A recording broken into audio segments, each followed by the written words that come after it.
Bonjour les super parents. Dans l'atelier précédent, nous avons vu ensemble l'intérêt pour vous d'être le coach dont votre junior a besoin. Dans cet atelier, j'aimerais qu'on parle de communication. Je sais, lorsqu'on parle de communication, tout le monde est d'accord. Parce que tout le monde pense savoir communiquer.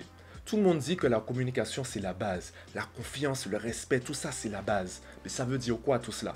C'est de cela que j'aimerais qu'on parle dans cet atelier. Dans les ateliers suivants, je serai un peu plus précis au niveau des outils. Je vous partagerai des méthodes. Si je vous partage les méthodes tout de suite, sans passer par cette base qu'est la communication, en fait, vous appliquerez les méthodes et vous n'aurez aucun résultat. Pourquoi? Votre premier obstacle avec votre junior, c'est la communication. Vous pensez que votre junior comprend les mots de la même façon que vous. Et ça, c'est faux. Revenons déjà sur la base, sur la communication de manière générale. Comment on fait pour définir les mots? Comment on fait pour construire la définition qu'on a des mots? Très peu de personnes utilisent le dictionnaire. Les enfants apprennent à lire avec des images. Si on veut que l'enfant lise le mot lion, on lui met l'image de lion et en dessous, on met le mot lion. Et on lui fait répéter en lui montrant l'image. Ça, c'est un lion. Ça, c'est un lion. Ça, c'est un lion. Répète, ça, c'est un lion.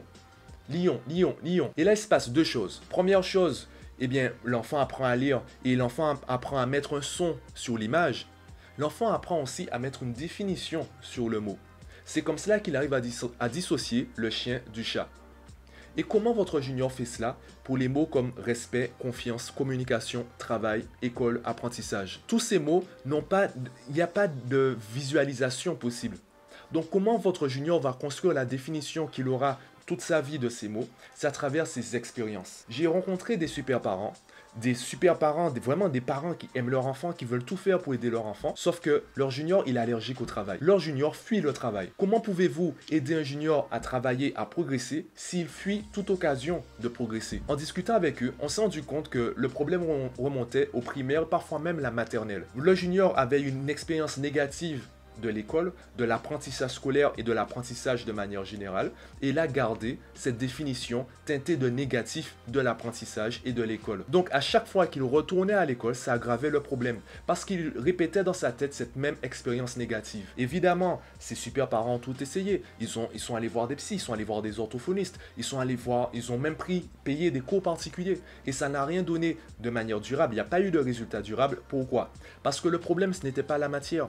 Le problème, ce n'était pas les notes. Le problème, c'était la définition, la perception que le junior avait de l'école et du travail. Donc, lorsque ces super parents parlaient avec leur junior et leur disaient « tu dois travailler plus », qu'est-ce que le junior entendait?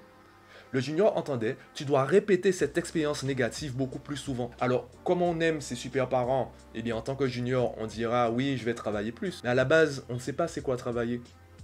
On n'a pas de méthode de travail. Et en plus, on a une expérience négative du travail. Donc, au moment de faire les choses, même si on est sincère, au moment de la promesse, même si on est convaincu qu'on fera les choses, au moment de les faire, on ne les fait pas. On procrastine au mieux. On prend du retard. On commence à se déconcentrer très rapidement. Et là, les super parents commencent à penser qu'il y a peut-être un trouble de l'attention. C'est faux. Si votre junior arrive à rester 1 heure concentré sur un jeu vidéo, il n'a pas de problème de concentration. Le problème, c'est l'approche. Le problème, c'est le sujet. S'il n'aime pas ce qu'il apprend, s'il a une expérience négative de l'apprentissage, s'il a une expérience négative par exemple des maths, à chaque fois qu'il verra des maths, son esprit ira ailleurs.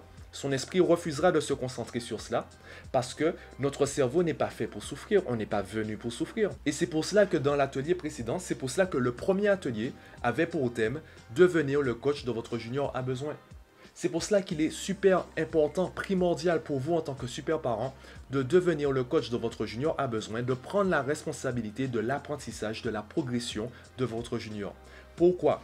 Je précise cette fois-ci à travers le prisme de la communication. Donc je vais répéter certaines choses avec d'autres mots pour qu'on puisse bien se comprendre. Si vous laissez l'école gérer l'instruction et l'apprentissage auprès de votre junior, son expérience, la définition qu'il aura de l'école, de l'apprentissage, du travail, dépendra de paramètres sur lesquels vous n'avez aucun contrôle. Si votre junior se retrouve dans une classe surchargée avec un professeur peut-être dépassé, fatigué, proche de la retraite, un professeur incompétent ou un professeur absent, eh bien, il aura une expérience négative. Si votre junior se retrouve une année de réforme, il y aura un chamboulement dans l'école. Et on sait tous que lorsqu'il y a une réforme, il y a 1 voire 2 années d'élèves sacrifiés. Il y a 1 ou 2 promotions qui sont sacrifiées.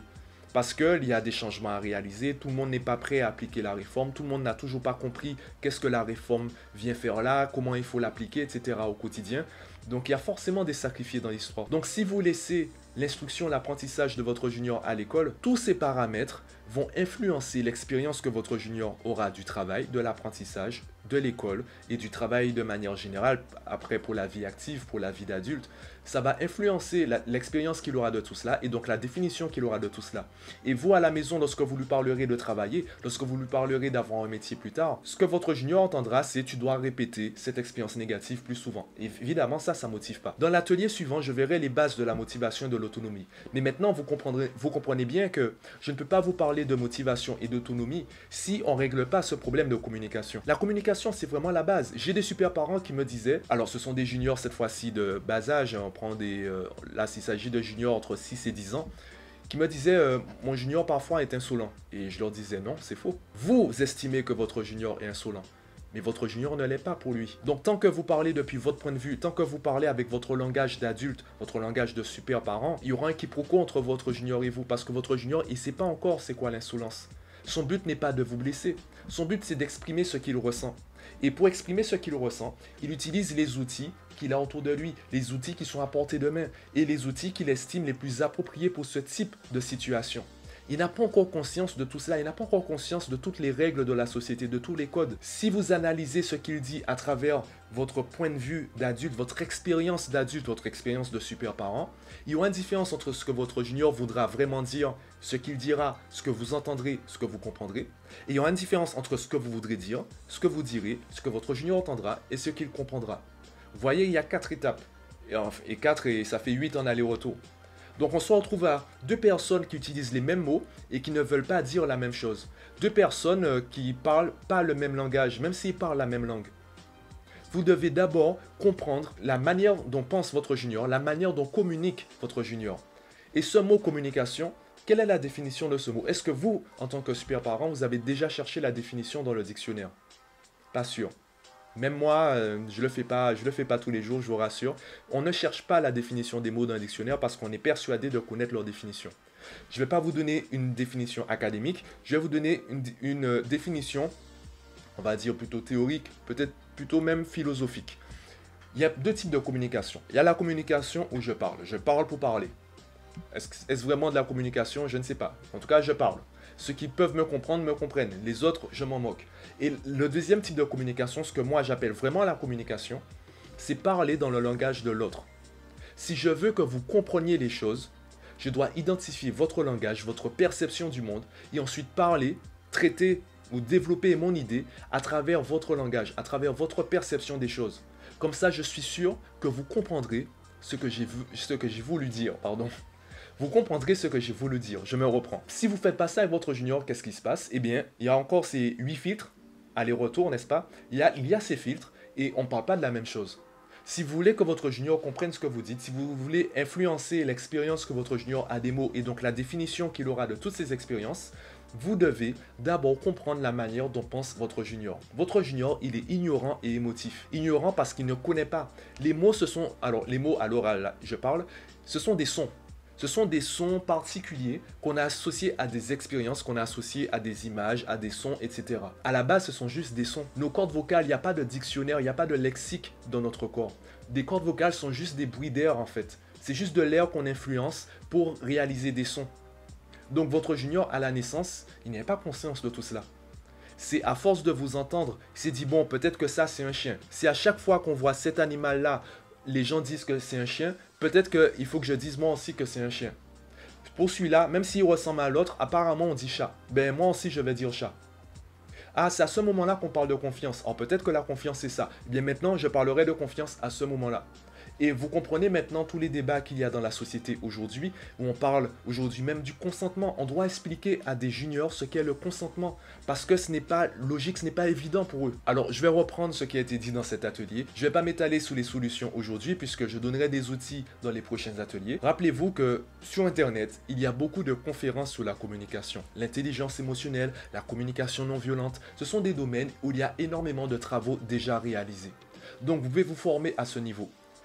L'intérêt de l'atelier aujourd'hui, c'est de comprendre le problème. La première question qu'il faut se poser, c'est comment pense mon junior? La deuxième question, ce sera qu'est-ce que mon junior aime?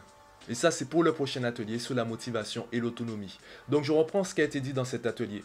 La communication, à la base, c'est parler dans le langage de l'autre. Cela veut dire que vous devez identifier le langage de l'autre. L'autre ici, c'est votre junior.